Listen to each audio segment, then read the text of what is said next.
the hunting back folks of America, and live from the G&D Show studio, this is your GhostMan Demon Hunter Show.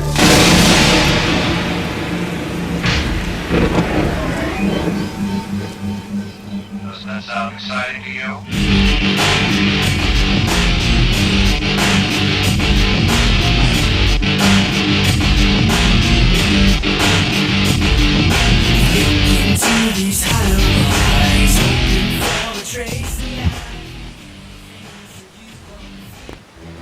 And that, my brother, one of the most confusing intermissions of the GhostMan Demon Hunter Show ever. Listeners around the world, welcome back. This is your crazy guys of radio, your GhostMan Demon Hunter Show. Tonight's guest, everybody, he is here live in studio. Big honor for us here in the studio, guys. America's #1 Wolf Boy, known for a lot of his work done on the classic Munster TV series, Mr. Butch Patrick. Butch, what's going on, brother? How are you guys doing? We're doing better now that we're on the air. Yeah, you guys are running a little late, but that's okay. Yeah. Well, we appreciate your patience. We'll talk fast. We'll do it fast. Hey, Butch, I tell you what, brother, it is a huge honor having you on here. We were talking about before, I used to play hooky from school, used to watch you grow up on the Munsters, and I want to start, I know we don't have much time, we'll have to get you back on, man. I apologize for getting you on late. How did it all start for Eddie Munster? Butch Patrick. How did it start? How did it start? How did you get this wind up being well, Eddie okay, Munster? I had worked on a couple series prior to the Munsters. I did a year of General Hospital. I did a year of the Real McCoys, and then I was living in a small town in Illinois with my grandmother, believe it or not, and going to a little parochial school in the 5th grade, and they called me up. My agent called and said, there's this TV series out here, and they want to make a last-minute screen test with you and Yvonne DiCarlo, and would you fly out? And you may not be flying home. So I flew out to the screen test, and they hired me and Yvonne, and we reported before work. I hired a woman to take me to work, as my mom was living in the East Coast, and I did the Munsters for the next 2 years. Eddie Munster came to life for me. Oh, wow. Now, God. you say they like screen tested you and Yvonne. Did you screen test with her? Yeah. I got off the plane, went directly to the CBS Studio Center, and she was waiting. I put on these funny little shorts. We read the script together, and then they said, don't go back to the airport. Report to Western Costume for a full costume fitting and makeup. And after that, we started shooting, I think, within a week. Now did they look at you and say, well, here's a kid with a widow's peak and ears. He's perfect? No, I didn't have widow's peak, didn't have ears on, although my eye teeth did stick out, and I had fangs, so that may have helped. Now, you said weird, Patrick. Now, listen, Butch, I grew up wearing those shorts, okay? Yeah, to me, they were. You probably didn't wear them with little hooks in the side. You probably had a zipper at least. That's true. Hey, I got to ask you. No, I did. Seriously, man. I got pictures. I have to send them to you. 2nd grade, I showed up as Eddie Munster at my school Halloween party. Oh, that's cool. I see a lot of that going on. The kids, the Munsters is like really an iconic 50-year show now, and people over the years, and I get a lot of pictures sent to me from people. And the book that I'm going to write next year for the 50th anniversary is going to be very much interaction with the fan base and the people of the show, and what the Munsters meant to them, and the Halloween parties and the dressing up of Eddie and the whole 9 yards, because it's just such an integral part of Americana. It is too, because it caught the 60s, man. I mean, from the soundtrack to the way you guys were, the monsters, everything, the Dragula. I mean, all of it. It just captured the 60s, you know? It really does. I was lucky because I worked from 1960 to 1971, so if you had to pick an 11-year run, that was really a good time to do a lot of interesting shows. I mean, I did shows like Mr. Ed and, My Favorite Martian, and I Dream of Jeannie and the Monkees, and a lot of westerns, rawhides and gunsmokes and bonanzas and things like that. But the 60s was a great time to be popping around doing TV shows. Oh yeah, and you got to work with some big stars there. You got to work with absolutely. Fred Gwynn, and of course yourself. You were working with yourself, right? Well, yeah, Fred. Actually, I worked with Edward G. Robinson, and on the Real McCoys. Walter Brennan was a huge star, and Richard Crenna was still pretty big, even though he was just starting his career. I worked with, over the years, I worked with Vincent Price. Worked with Henry Fonda. A lot of people. Now, it's funny because, like, you watch series now, and you watch it, and a baby is on the first season. And the second season, it's an infant. And the third season, it's all grown up. Because it takes so long to film the shows now, and they try to explain away that the child is growing. You started, how old were you when you started? I was 11 and 12 those 2 years I did the show. We were only on 2 years. But I played 8 and 9 because I was small for my age. But mentally, I was pretty adult-like, so they wrote a lot of scripts for me. They wrote me into bigger and bigger parts as I became comfortable and familiar, especially for me and Fred Gwynn. They had a lot of father and son episodes. Now, what was it living under the stairs? It was basically a T-Rex head that was supposed to be a dragon. Our pet named Spot, but it was a T-Rex head. Yeah, that's what I was going to ask, Butch. I was going to ask, what was that? Because you see the shadow. Come on, Spot, come here, and you always see the shadow. What was that? That's basically what it was. It was a head from a dinosaur, Tyrannosaurus Rex, that had gas mains for flames, and lit up eyes and a hinged jaw that would light up whenever it opened its mouth. The lights of the teeth would light up, and it was this not imaginary. It was an illusion that gave us to have a wild and crazy pet Spot. Oh, man, wow. And inside the hallways and everything, now they have a whole lot, right, at Universal Studio, whatever, where that house was that you guys would film at? Yeah, the Universal is one of the biggest lots in the world, and back there on the Colonial Street, they had the Beaver House and Marcus Welby and the Big Valley House, and then Virginian, and then recently, in the last 8 or 9 years, it was used in Desperate Housewives as well. Right. I can't even imagine, because, we got a taste of it, Butch. I was telling you that. We were the host of Extreme Paranormal on A&E, and that just broke for us about 2 years ago. And it ran for a season, and then it was canceled. There's a lot of competition out there. But we did get a taste of it. And we was on the road. We're moving around, and, I have a family here, and I work full-time, too. To a kid, how was that on the road doing that, man? Well, for me, it was a little unusual because obviously, like I said, I had moved from Illinois, where I was staying with my grandmother, to stay with my uncle and hired a woman to take me to work. My mom was living with my stepfather, who was a pro ball player with the old Washington Senators. So what I would do is every 2 weekends, I would fly to D.C. on Friday night, spend the weekend with them, fly back Sunday night, report to work Monday, and be basically, going back and forth by coastal and then spending my days at work. So it was pretty hectic. Now, you do a lot of the events now. You show up at these events, and obviously you're a name there. You show up, and people are like, "Ooh, Eddie Munster." At what point did you stop wearing the widow's peak and ears when you showed up at the events? Yeah, the only time I've ever worn a widow's peak at Halloween, I don't mind doing it because everybody else is dressed up. Obviously, it's not a big deal. I wore it once for a Little Caesars commercial with Evel Knievel and Jimmy Walker about 20 years ago, and I tried to talk them out of it, but they said, no outfit, no check, So I figured Evel Knievel was doing it with his cape on, and Jimmy Walker was there saying dynamite. I said, the least I can do is to make the commercial work. And it was a good payday as well, but it was mostly because I wanted to work with Evel Knievel. Yeah, no doubt. But he's a cool guy. We were both living in Florida. We became pretty good friends, and I really consider him to be one of the most influential and powerful presences that I've ever known, if not the most. Right. Oh, absolutely. Hey, Butch, now let me tell you something. Dynamite ain't got nothing over. Gee whiz, Pops. Yeah, G-Pop, tell me through the ceiling again. You got it, yeah. Oh, that's great, man. That is great. But I just don't understand the connection. I mean, I can see a man named Evil, a young werewolf, but then where does Jimmy J.J. Walker show up? They were looking at the commercial about they couldn't afford big-name stars to sell their pizza, so they were hiring us. Oh, wow. That was the gimmick. You guys were talking about paranormal stuff. It's funny. One of the projects that I'm working on right now is the house that I was living in when I went to do Eddie Munster. My grandma's house was haunted. My sister's seen the ghost. My grandma saw the ghost. The people that have been living in it for the last 20 years have seen the ghost, and it's vacant right now. They moved out of it, and they were making it into a bed and breakfast. And I got several production companies looking at this old haunted house or an Eddie Munster bed and breakfast in this little town of Macon, Missouri. Even though I was living in Illinois with my grandma, she bought this house when I went back there.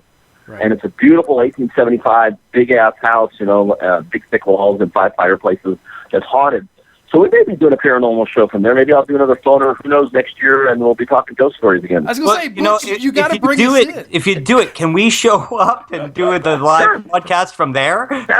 Say, hey, these we're going to do is every show, every week, we're going to have 2 guests that like to just stay that chase ghosts, 1 celebrity, and then one team of ghost hunters. Right.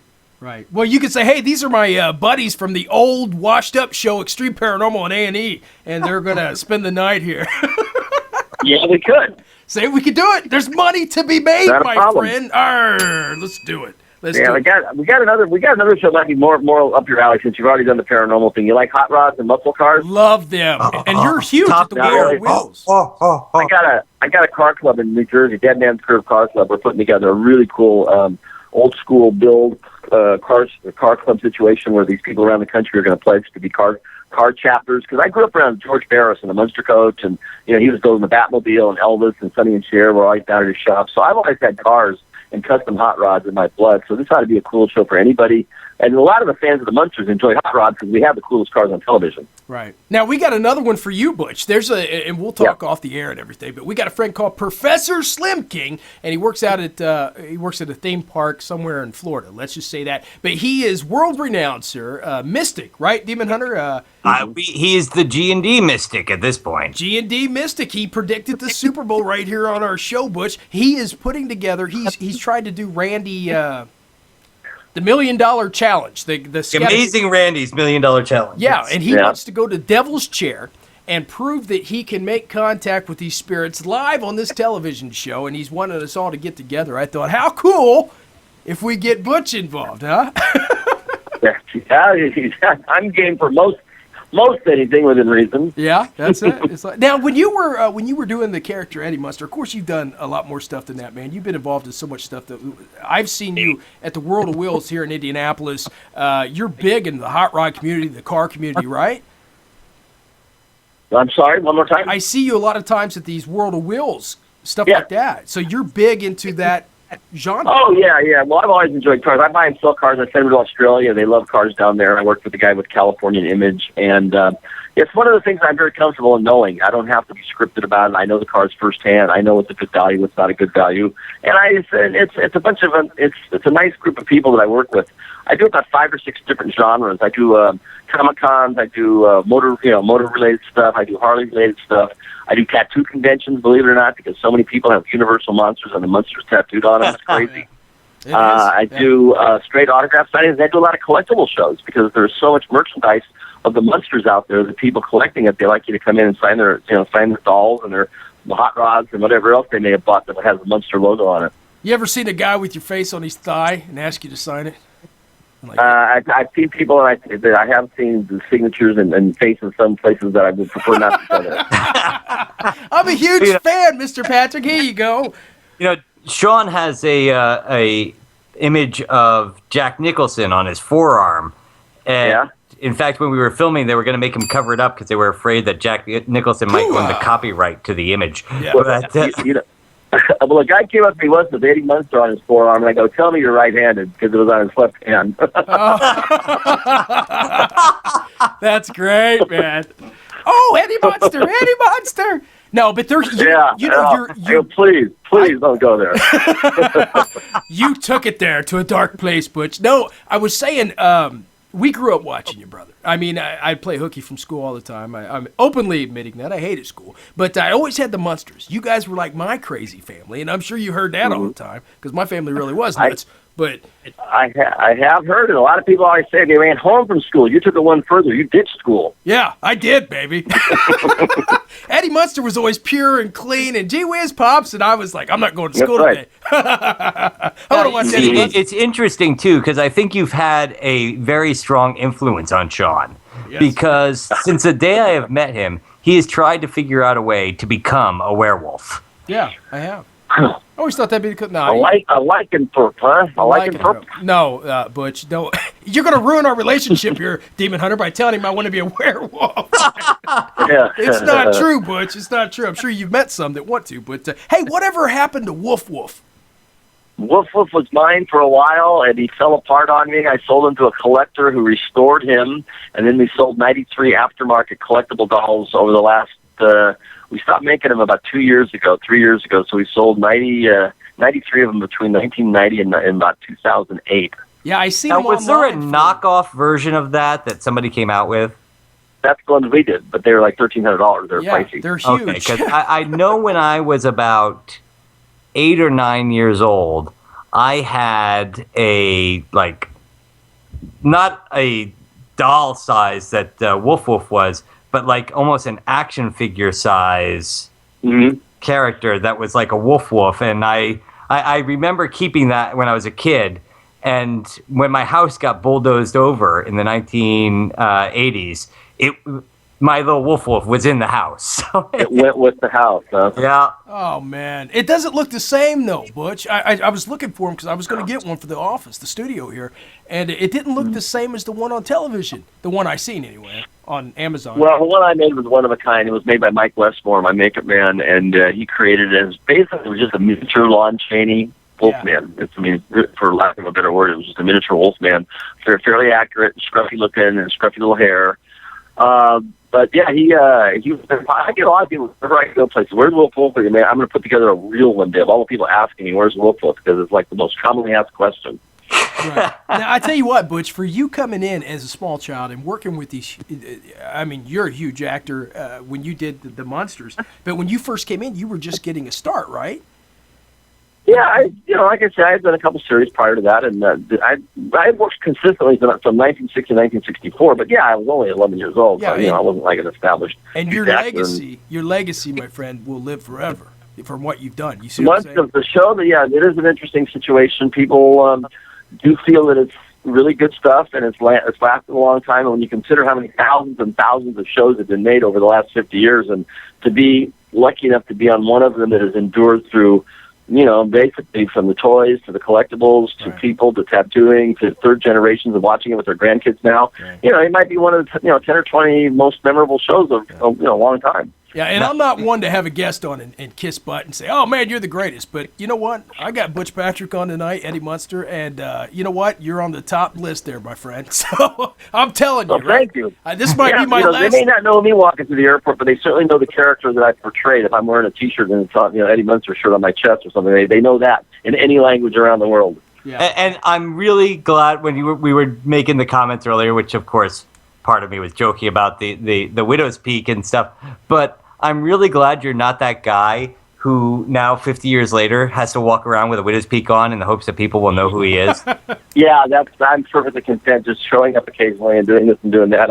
I tell people jokingly, I said, where's your Widow's Peak? I go, my receding hairline is now normal. Thank you very much. Yeah, thank you. It was funny growing up. My father had a natural kind of Widow's Peak. Didn't go quite as far down as Eddie's, but had a natural one. And I remember growing up going, God, I wish I had that just like my dad, so I would look like Eddie Munster. Yeah. And now as I get older and I watch my hair go farther and farther back, I sit there going, oh, God, I'm going to look like Eddie Munster. We just had a big run with Representative, that Paul Ryan guy that was going to run for vice president with Mitt Romney. Everybody was making fun of Mitt looking like Herman and Paul looking like Eddie Munster. There was a lot of that. That was hilarious. Now, the listeners around the world and the guys that are tuning in right now, the viewers, they're looking at a picture of Marilyn, of course, sitting by the Dragula car, and then Grandpa, and then you sitting in the actor's chair, kind of leaned back like, what do you want from me? Like you're pooped. Yeah, it's a long day. It was a long day. I got you. I know that picture. Yeah, and I think that's a classic, man, because as of other people that have been on the set, we kind of know how it is. Is that what it was like every day? Did you go in, were you stoked? Were you like, oh, here's the scene? Or were you so beat down with schoolwork and rush here, rush there? No, it wasn't too bad. We only filmed 3 days a week in makeup, so that wasn't bad at all. And weekends were off. Monday was a light day. Tuesday was a blocking day. But I lived like an hour from the studio, so the biggest problem I had was just a really long day. Was that the 2 hours of travel added onto it already? 9-hour day for a kid. There are days you wanted to be somewhere else, like anybody else. Right, absolutely. What about Halloween when you were a kid? How was it at school? I mean, how was it at school? Period? Yeah. I had a private tutor, so I didn't go to school. I was, most all the way through elementary. Yeah, see, Sean didn't go to school either, but he didn't have a private tutor. Yeah. I watched the Munsters. I learned from Eddie. You know what I'm saying? I learned what you learned from your private tutor. No, but you didn't. What about middle school, high school? I didn't do what? No. Oh, okay. Private tutors all the way through. No. Right on. I didn't know that. Yeah. But yeah, that was good. God, now, I wish I could have but besides the Munsters, you did stuff like the Real McCoys, General Hospital, like you were saying, My Three Sons. Who Lidsville, Saturday morning show called Lidsville after Puffin Stuff. Oh yeah. Did 17 episodes of My Three Sons, 17 movies, 60 commercials. Did about 65 guest starring roles on various shows. But I did that all in 10 years. So, if I had continued to work, it would have been one thing. But when I was 18 years old, I decided that I wanted to go to the beach and surf and chase girls and drive my Corvette and get high. Yeah. I second that. I grew up in the 60s. Which is why you can't remember them. Yes. That's correct. I can't remember the 90s or yesterday for that matter. Now you've got other stuff coming up, other events that you're doing and things like that. Yeah, I got cast in the lead of a movie, a Dexter-type vigilante killer called Dr. Orb, which is going to production this summer in New York. Working on the paranormal thing with the Haunted Bed and Breakfast. I got my Dead Man's Curve Car Club thing going in the Jersey area. I've been clean sober for like 27 months now, so I'm working with the Oasis Treatment Center and some other celebrities to do some work with celebrity interventionists type of thing, to where we go out and attempt to clean up people that don't want to get help that aren't celebrities. It's kind of funny, ironic, because usually the celebrities are getting intervened upon. So we're going to be like the three amigos and go out and intervene upon people that aren't celebrities that hopefully will listen to us because they enjoy our show, or some kind of an impact on them that their parents or their family couldn't get done. You're gonna have to be careful there, Butch. Then I got that's pretty much it for now. And the book and the 50th anniversary. But you've got like an event you're showing up at, the Horrorhound. Yeah, of course. Yes. Horrorhound in Cincinnati, March, I think it's the 21st, 22nd. I don't have my calendar in front of me. Yep. Are you coming to Indy? Date? Are you coming to Indy, Butch, for the Horrorhound? I just was at Indy. I just did the World of Wheels at Indy. I'm going to be going to Horrorhound, which is the 22nd, the 23rd, the 24th of March in Cincinnati, in Louisville. No, wait a minute, Cincinnati. Yeah, but then it's I have coming another to thing. My birthday's in Louisville. Sorry. Oh, yeah, but then you're coming to Indy, which is right next to Louisville. Well, you might not be coming there, but Horrorhound is. I was hoping to get you here. They're working with us to do something with Horrorhound right now this year, so I hope you get to be there. But the Horrorhound I'm booked for is in Cincinnati. Right, and they got one coming to Indianapolis as well. That's why I didn't. That's what Horrorhound does? Yeah, they got one here. Okay, the one I'm booked for is in Cincinnati at the end of next month. But you're Eddie Munster. You'll be booked for all of them in no time. Yeah, they'll be well, I figured you guys had the information in front of you, but yeah, no, I don't know about the other ones. I doubt if they'll have any other ones. But yeah, we'll see. Let's do this one first and see where it leads. All right, Butch. Well, I know you got to get out of here. You said you got to get out of here at 5:30 your time, 8:30 our time. Yeah, and we're right at 5:30 right now. You're right. Thank you. Yeah. So we want to get you off and get to what you're doing. I don't know about you, but I'll probably wind up watching the Oscars later. But okay, yeah, I think most people will. You're right. But all right, my friends, listen, it's been a pleasure talking with you. I appreciate you taking the time to talk to me. And anybody, if you're listeners or whatever, you can get me on Facebook, Butch Patrick, or you can go to Munsters.com and email me. Okay? You got it. Stay in touch, Butch. We love you, man. Thank you, buddy. Appreciate it. Bye-bye. Right, bye. That's Munsters.com, folks. Munsters.com. I mean, there's no more information you can get about the Munsters than on that website. You can get free, you can download the episodes for free right there and find out everything you want to know about the people who were on the show. It's just an awesome site. And Sean, people have been asking, how are they going to win the autograph picture of Bruce Patrick, Eddie Munster? I don't know, Demon Hunter. How will they win the autograph picture of Butch Patrick, a.k.a. Eddie Munster? I'm playing the music. I hear you're playing the music. I've got to go to the site that we're going to do this on. Yeah. Boom, boom, boom, boom, boom. Let me hit enter. There it is. And the trick is this, ladies and gentlemen. You have to go to your Twitter account. Go there right now. Hit pound GAND show. That's GANDD. Sorry, GANDD show.com. .com. I'm messing this up, Sean. You let me drink too much during the show again. I know. You messed up too many times during the news, and I got drunk. Not that we drink on the show. We'd never do that. Well, we had Butch on. He's talking about recovery and everything, and here I am drunk, you know? Yeah, you ruined it again. Folks, go to Twitter. Go pound GANDD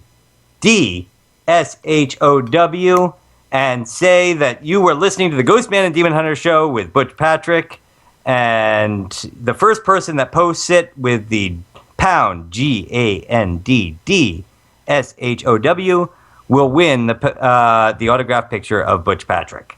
So that's what you got to do. You got to go right now. You got to be the first person to do it. Hey, should they put their address? How are they going to get their address to us?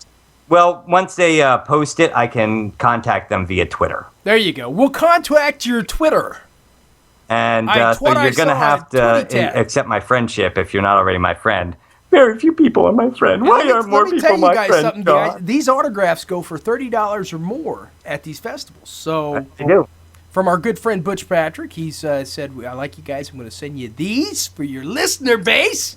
And this is what we're giving to you guys, huh? How many shows? And we're going to start doing more of this, folks. We're going to come up with new ways for you to go on Twitter and tell people about us and win prizes. Yeah. Got a cool poster that's going to be coming up soon for that. And, the following episode of the G&D show, we'll announce the winner. The real sad thing is we're going to the Twitter version of this because we tried the email, and the last two things, that we did, nobody emailed us. I know. Well, we're going to start giving these things away. If people don't want to email and they don't want free stuff, we're just going to pick somebody. Yeah, once in a lifetime autograph from Eddie, Eddie Munster. Heck, we'll give it to somebody.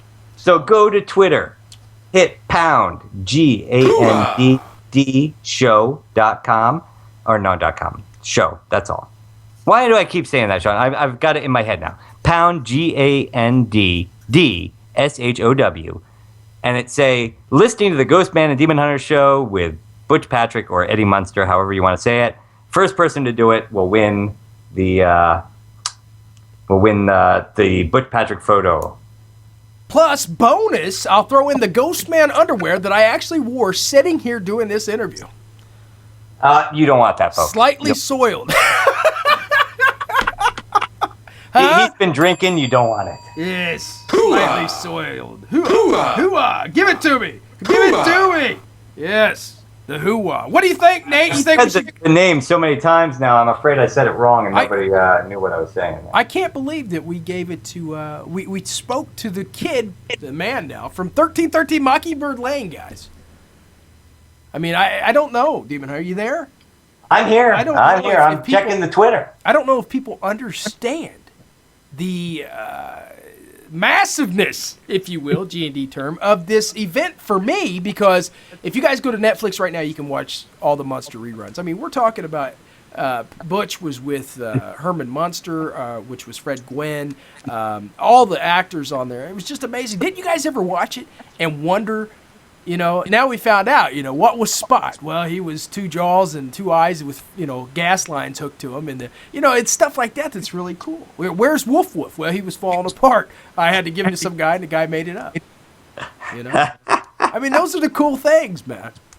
Well, Sean, I hate to say this because I want everybody to go to Twitter and start tweeting things. But, I'm following the Twitter, and I'm not going to say who wins until our next episode. If you won before then, I'll let you know. But remember, folks, not just can you go on onto Twitter and say GANDD show. I was listening to the show, blah blah blah. Just go on there, pound that in, and let's start trending the G&D show. Why not trend G&D? Trend it, yeah.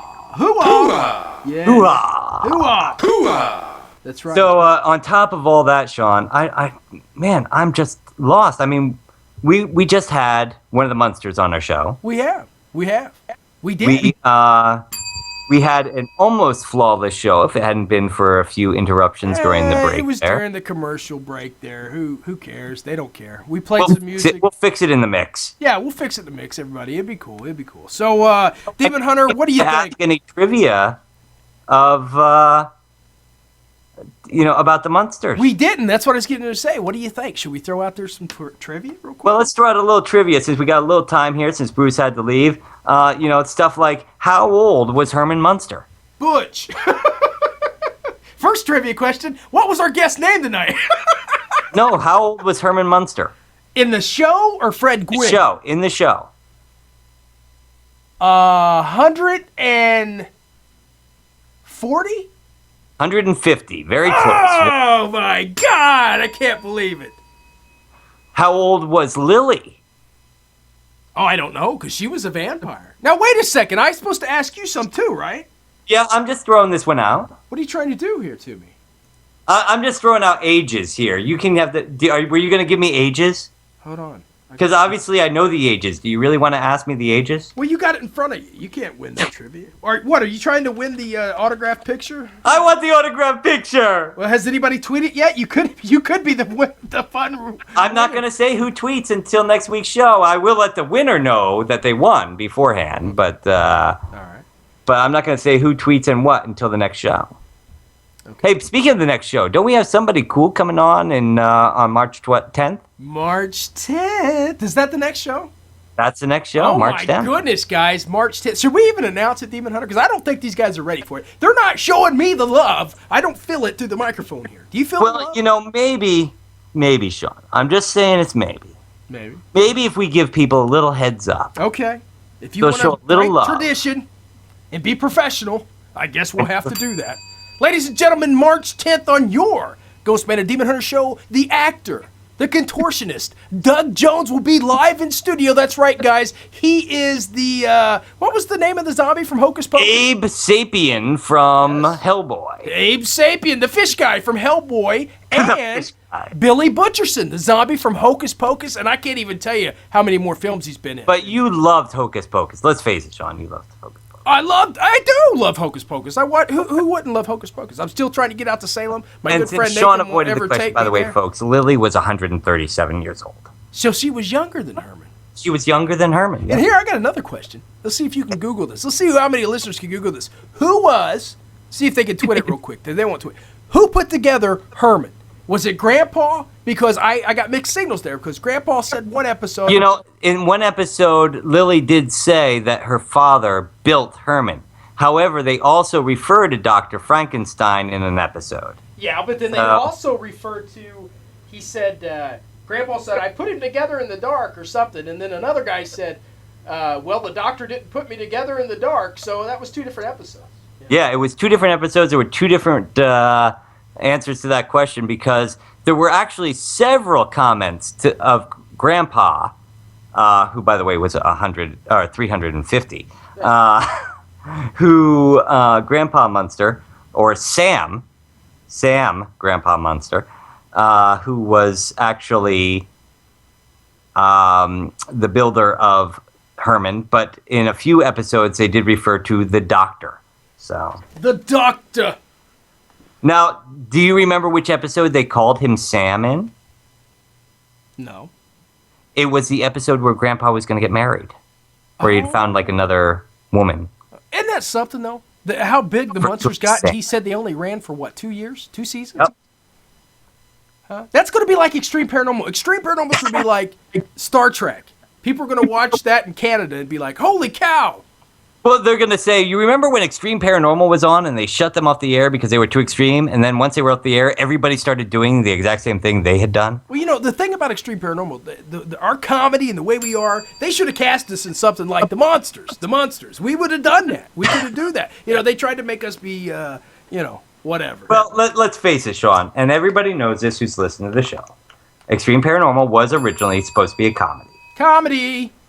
And not that we were going to make fun of the paranormal. No. We were just going to be ourselves. Yeah. So, but let's get off of that Here, and think yeah. about the future. Think about We're the going to future, have Abe Demon Hunter. Sapien on the show. We But, just had Eddie Munster on the show. We've got some incredible stuff lined up for the rest of the year, and we're going to every week. That's right, guys. And actually, we got some things in the mix for some huge Demon Hunter. I haven't even spoke to you about it yet.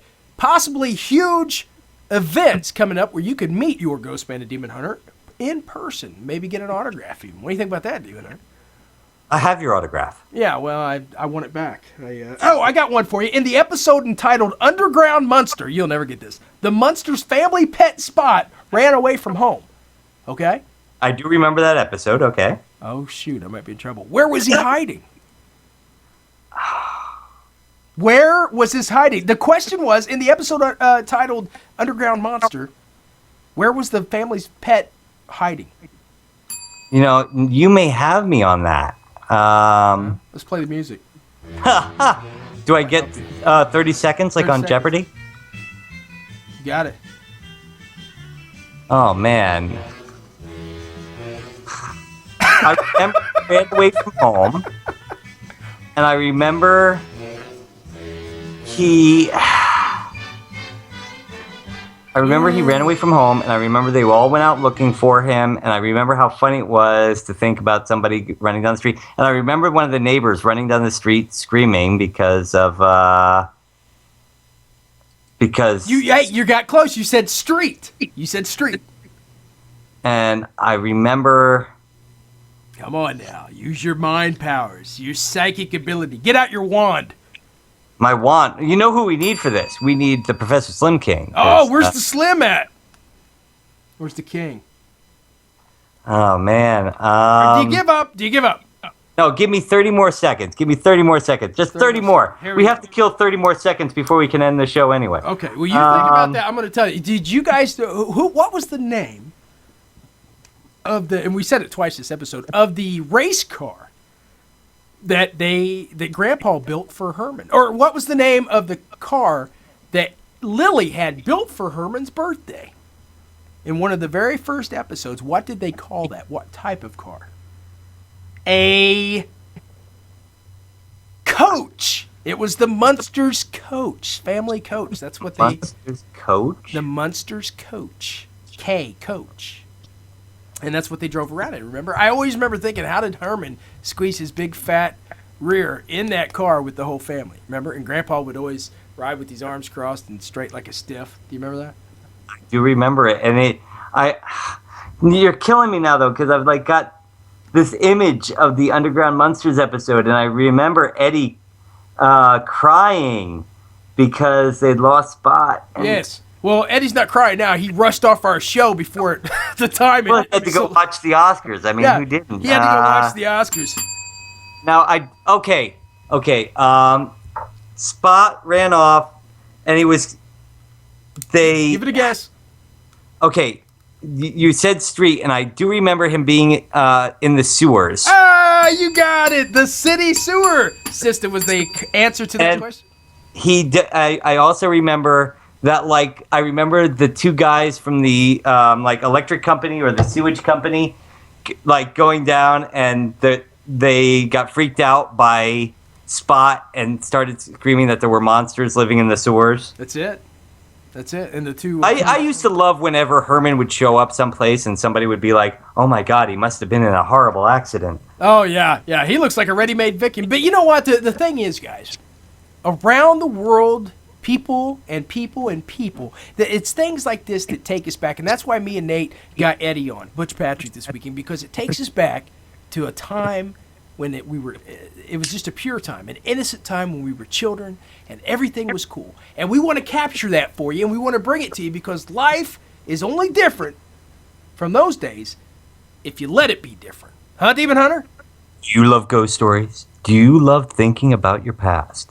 Do you love thinking about what it sounded like when something went creak in the ceiling and you thought somebody was walking around and you thought that, oh, I can't go on this camping trip out in the woods. There might be some monster out there. Do you like remembering what it was like to be scared all the time? Whoa. Do you like being scared now? Do you like... Oh, wait, I'm going on a tangent. You like dirty undies. Hey, next week, hairless pets and the people who marry them on your GhostMan Demon Hunter Show. I'm just There's no GhostMan Demon Hunter Show next week. Really? When is it next time?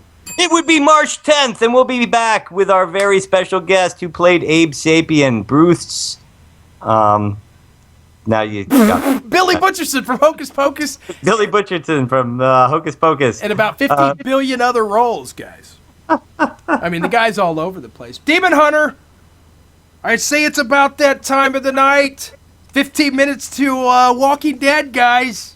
And right now you can go over and start watching the Oscars, and if you want. So I'll be flicking between them. You're going to flick between them? I'm not flicking. I'm staying on there. Well, fine. Be that way. I didn't want to hang out with you anyway. Here we go. What a show, brother. Let's close this out. What do you think? Let's do it one more time. One more time. Here we go with the music. All right, guys. Special thanks to Butch Patrick, little Eddie Munster for joining us tonight. Midnight Syndicate for the music. Demon Hunter. Let's thank the people who gave the music in the middle of the show. Absolutely. 5-Year Mission, 5yearmission.net. Check them out, guys. We'll see you next time on the GhostMan Demon Hunter Show.